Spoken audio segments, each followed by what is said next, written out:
Hay nimada qıp oldu sen demni numusunu keltip hemedem içeri tutsum yagi çıkıp oldu. İşinizi bir kısınızca.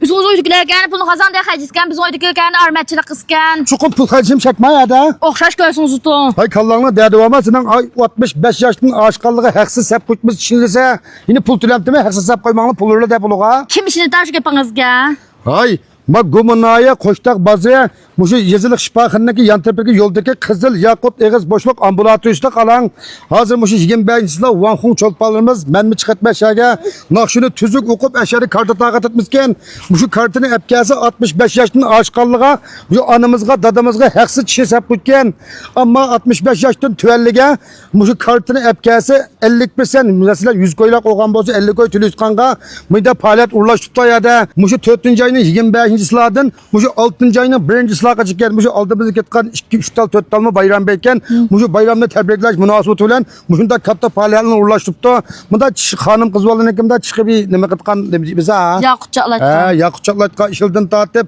çiş tazılaşma mında 19 koydun palet kıpta ya da. Her kanda çiş mesul usulap kazı eşeğe basa muş yem bahadı kıpırtkan boldu.